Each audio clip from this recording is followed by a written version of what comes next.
And we wanted to reflect on and spend some time this evening talking about the Free Jaggi campaign, which a couple of months ago we did feature on BBC Radio London. It has now become an international campaign, which essentially people from all different walks of life have come together to talk about. And we wanted to find out what the latest is on this. That's because 30-year-old Scottish resident Jaggi Singh Johal, his nickname is Jaggi, visited India for his wedding to take place on the 18th of October. This was last year.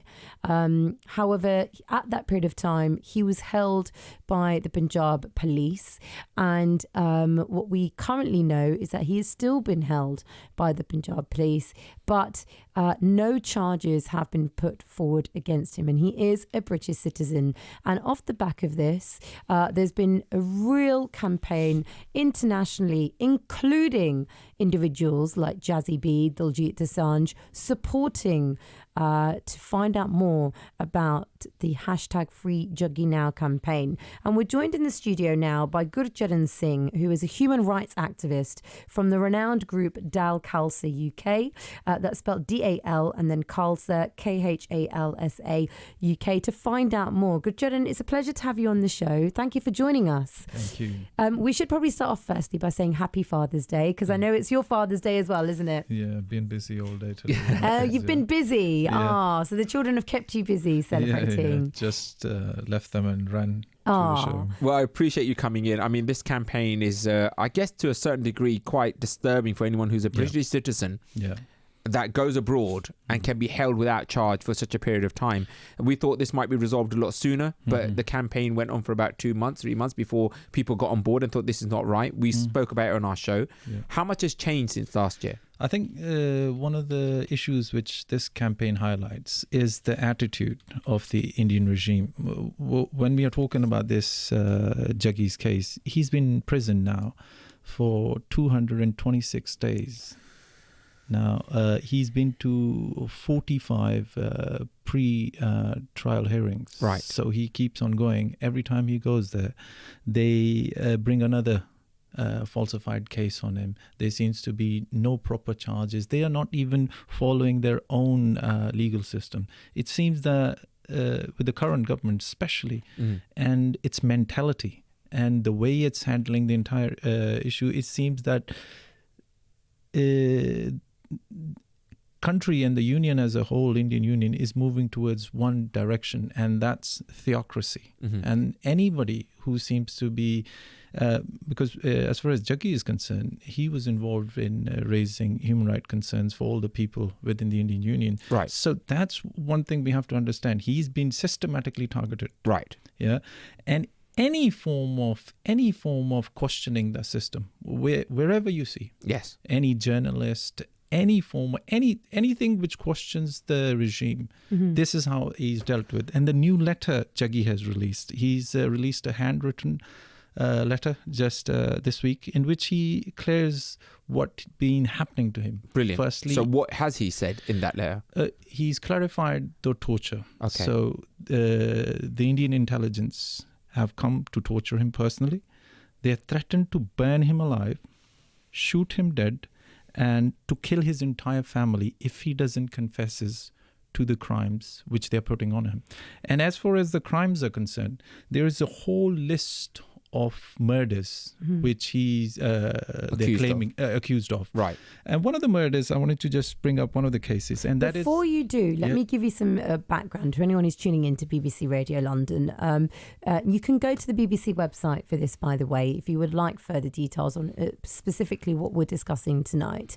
And as Gurcharan rightfully said, this is a British citizen who's been held in North India, in Punjab. Now, the Free Jaggi Now campaigners have said that Mr. Johal, he suffered torture, as Gurcharan has mentioned. They claim he's had limited access to his family, to a lawyer, and also that their reports of torture to the authorities have not been investigated. Well, the family's local MP, Martin Doherty Hughes, has said that the Foreign Office have not done enough.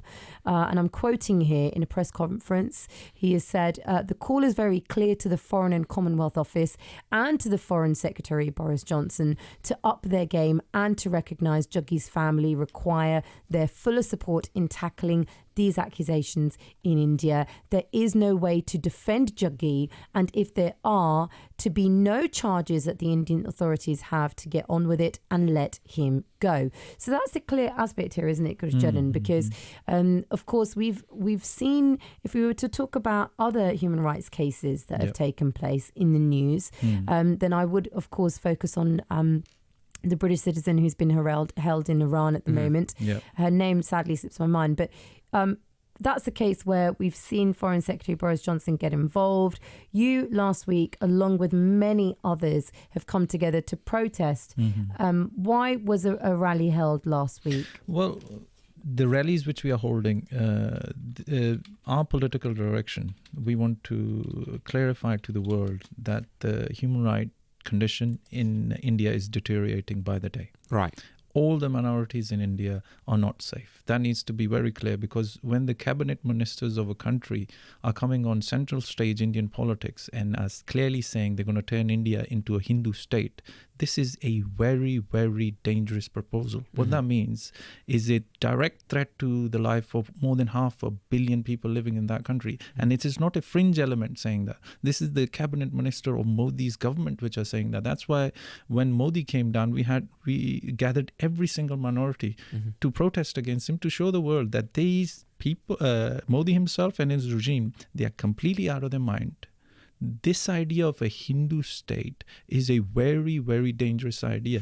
I mean, we have to pick up on that, because there are many Hindu nationalists who will disagree with what you're saying, and we'll pick up on that. And the individual I was referring to, of course, is Nazanin Zaghari Ratcliffe, who has been in Iran, and Iran claims that she was training journalists before her arrest. But an arrest was made there. The difference with regards to Free Jaggi campaign is that when you look at Jaggi and Jaggi Johal, no official arrest has as of yet been made. However, as a British citizen, he has been held for over 200 days within an Indian prison. And the discussion really on a point like this is, at what point do we as British citizens feel comfortable enough to travel abroad and know that our country will be there to defend us? Well, according to the family's spokesperson and family's local MP, Martin Doherty-Hughes, he says that the Foreign Office has not done enough. Well, we'll continue picking up on a couple of the points Gurcharan has talked about straight after Traffic and Travel now with Fiona McKinnon. Welcome back to BBC Radio London. You are listening to Sunny and Shay. The phone lines are open. If you would like to call us and weigh in on the conversation tonight, it's 0800 731 2000. Are you comfortable travelling to different parts of the world, and that if you were arrested, falsely arrested, and put in prison, that your government will be there to defend you and look after you and bring you back home?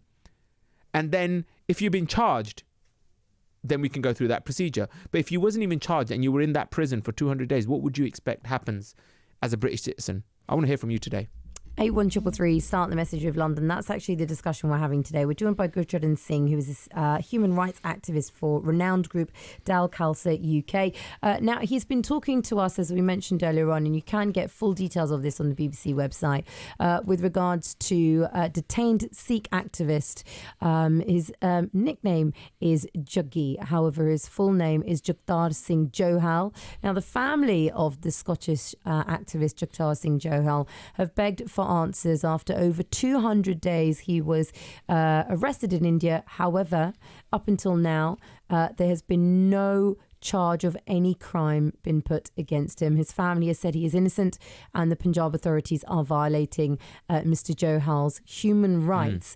Well, we have been speaking to Gurcharan Singh about this, and Gurcharan, you did mention the rise of Hindu nationalism. Now, of course, Narendra Modi, Prime Minister of India, he's part of the right-wing Hindu nationalist BJP, which swept to power in India. And there have been many fears, and again, this is on the BBC website, that religiously motivated violence has been on the increase, but also that minorities feel left out and unable to talk out about this rise of Hindu nationalism. Is that what you've been referring to? Yeah, this is exactly what I was referring to. Especially we have a campaign going on at the moment with our Punjabi Christians working with us, and Right. the Catholic Church and the Church of England, where we are trying to have RSS and VHP prescribed as a terrorist organization. So explain to me who those are. That are RSS is an organization, one of the biggest organization in the world. Okay. It is an organization which have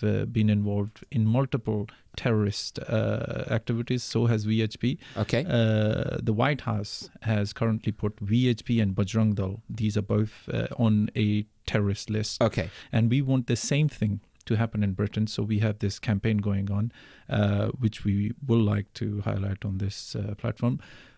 But we have to, from the attitude in general, from the regime which we're having from Jaggi, because this is a very eye-opening letter which he has written. Can I ask you, how much, when we see this happening, and we are reporting on the BBC, you can go to type in Modi India, you'll have so many different, articles and discussing some of the things that you've highlighted here.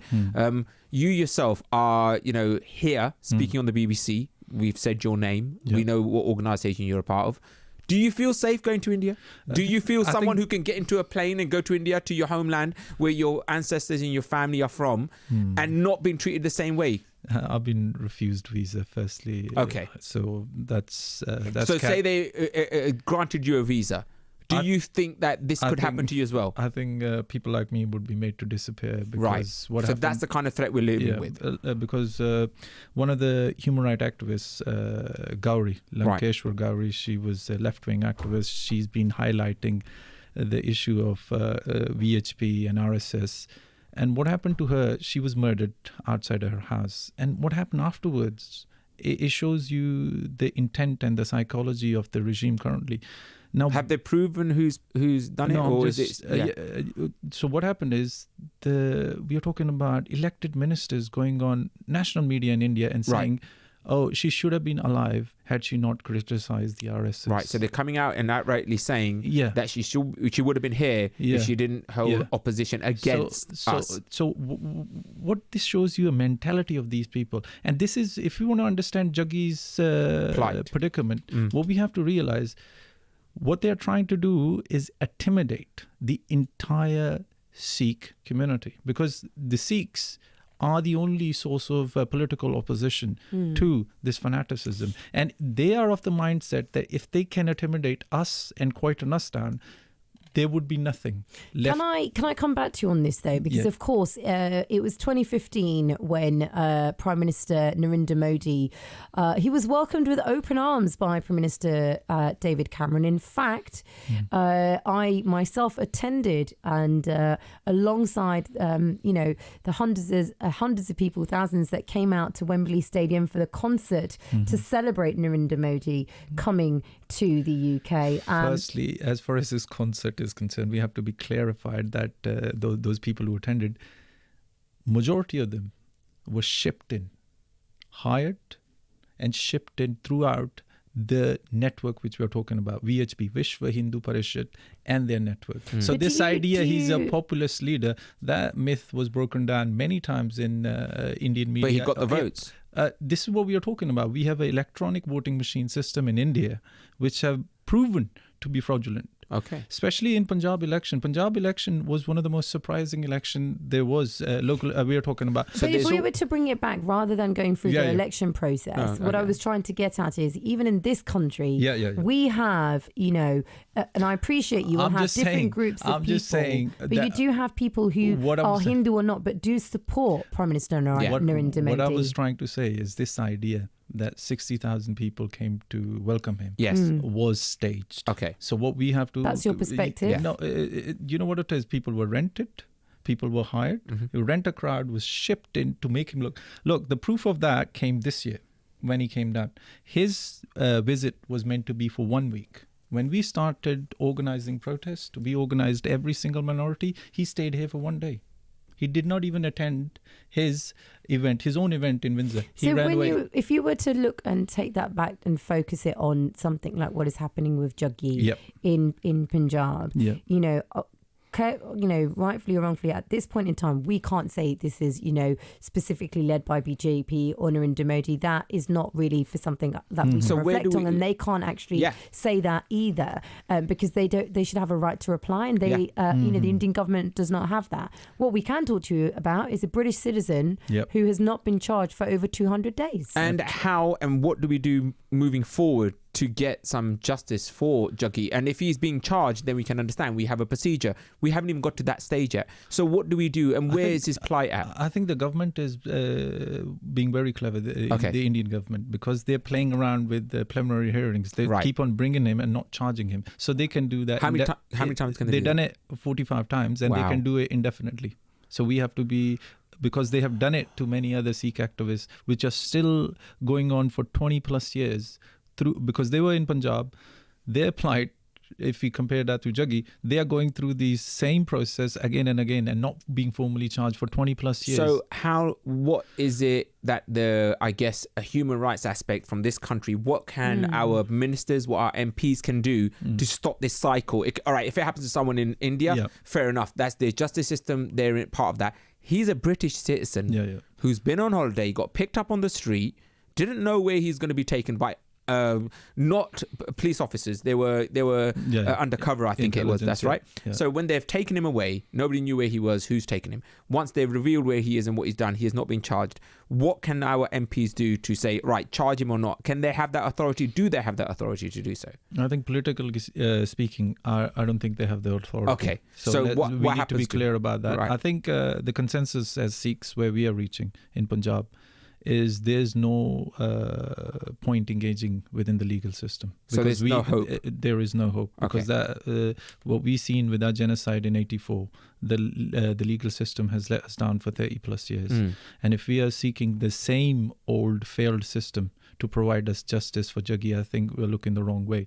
So our consensus at the moment is clear that we need to think about our position within the Indian Union itself. Right. And the referendum which we are proposing in 2020. 2020 referendum for independent Punjab. Right. It's the only political way forward we see out of this situation, because the regime itself is a clear set mind where they want to go. There should be no doubt where the Indian government is But if you're saying that there is some form of corruption within the election itself, and you're asking for a referendum for this kind of vote to move forward. If a UN-led referendum is a completely separate issue, the Indian state will have to be moved out, and the UN officials will be. So that's our official demand. Okay. But instead of that, we will do an unofficial referendum in 2020. Which we are organising 12th of August. We are organising the whole Trafalgar Square. So we're holding a launch for the entire referendum campaign. And this is joined by people... Everybody. Yeah, everyone. All minorities. Muslims, Hindus, Sikhs, Christians. Every minority. I think one of the biggest surprise we had when we were organising protest against Modi was this time around we didn't have to ask people turned up themselves.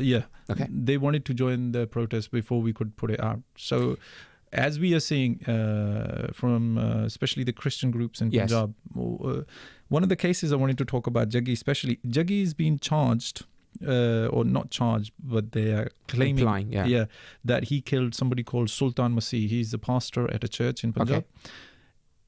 His family, Sultan Masih's family, are saying the RSS killed Sultan. Right. And the government saying no. Government is saying Jaggi killed him. So this is the predicament which Jaggi is facing. While the family is saying they came to the church and openly threatened to kill him.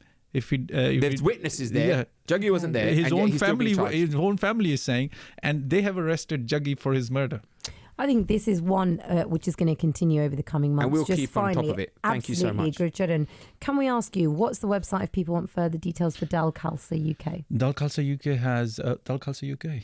Perfect. So it's as simple as that. We will tweet the full details as well. You can also follow them on Twitter. It's Dal Khalsa UK on Twitter, and Sikhs for Justice as well. The campaign is at at Free Jaggi now. Thank you so much for joining us this evening. We very much appreciate it, Gurcharan. Thank you And for finally, having us. we must say a happy Father's Day. Appreciate you leaving your children to speak to us about this important campaign. We will keep you updated on what happens over the coming months.